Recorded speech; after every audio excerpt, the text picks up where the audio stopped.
Hello and welcome back to my reads. So this poem is called Sebastian's Frustration.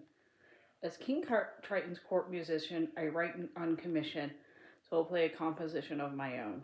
I must ask to be seated, for King Triton has decreed it, and just once I repeat it, please sit down. Yes, I see you're all excited, and I'm sure that I'll be knighted, for the king will be delighted when we play.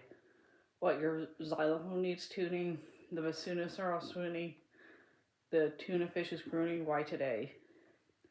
Through the royal occupation that is full of frustration to be the number one crustacean I persist. So please, no more delayers, your King Triton's famous players. Oh, I don't know what use this is, you're dismissed. Okay, Sebastian's new overcoat. Said Sebastian, staring into the closet. What can I wear for the concert tonight? Why are so many hat pieces?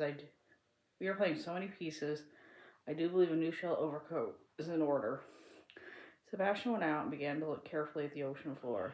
It must be dignified, he said, but with a little of a flair. Just then a shell caught his eye. Why, the ladies will all swoon when they see me in this, he said, chuckling himself. It will be a very fine shell indeed.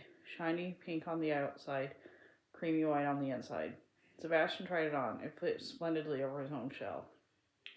As Sebastian walked home, he began to hear a roaring sound. It felt as if the sound were all around him. Sebastian looked around, but he could see nothing. Then he saw Ariel and Flounder picking sea anemones. So Sebastian stopped and called to the princess. Are you making that dreadful noise? Ariel looked up. What noise? She asked. Why, that rushing sound, said Sebastian. Why, it stopped. How do you like my new overcoat for tonight's concert, princess? As Sebastian turned over his new shell for Ariel, the noise began, and he stopped. The noise stopped. He turned. The noise came back. He stopped. No noise. What a crazy is the coat, cried Sebastian as he quickly took off the shell and tossed it down. Ariel and Flounder laughed. I guess when you move, the water passes through the shell like a noise, said Ariel.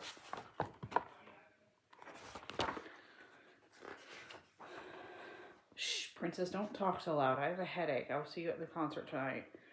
And Sebastian hobbled off, holding one claw to the side of his head. Before long, Sebastian came upon a beautiful coiled snail shell. This is more like it, he said, wiggling the shell. Oh, ladies, come and get me, he shouted. Sebastian began to strut and fell flat on his place. This is a bit too tight, he gasped, and squeezed himself out of the shell. It won't do at all. Just then, Alana and her turtle swam by. The turtle snatched up the shell, playing it for a moment, then crunched into it, shattering it to bits. Sebastian was relieved indeed that he was no longer wearing that shell. He waved to Alana, and he turned on the turtle, and on he went. Sebastian peered seaweed and under rocks, looking for a shell overcoat to wear to that concert tonight. Then, almost hidden from sight, he spied something red and purple with yellow dots. Perfect, Sebastian cried happily, and then he pulled the shell over his head. Very distinctive, he said, and twirled around.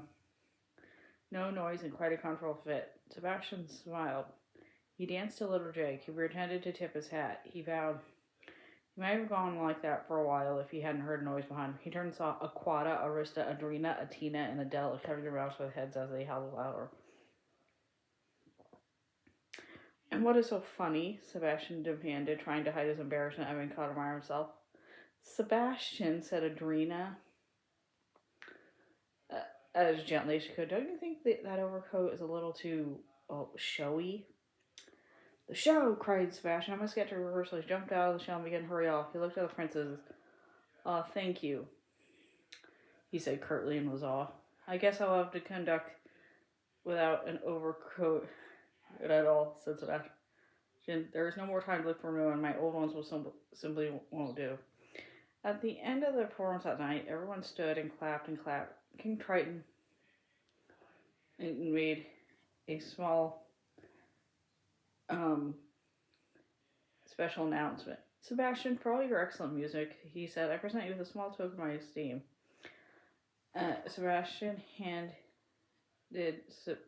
King Triton handed Sebastian a beautifully wrapped box. Inside was a brand new golden shell overcoat. Your Majesty, Sebastian gasped, "How did you know that this is the absolute very thing I want most?" And while Sebastian tried on the new shell, which fit him just perfectly, 7 little mermaids exchanged a pleasant wink with their father. And that's the end of that story. See you later.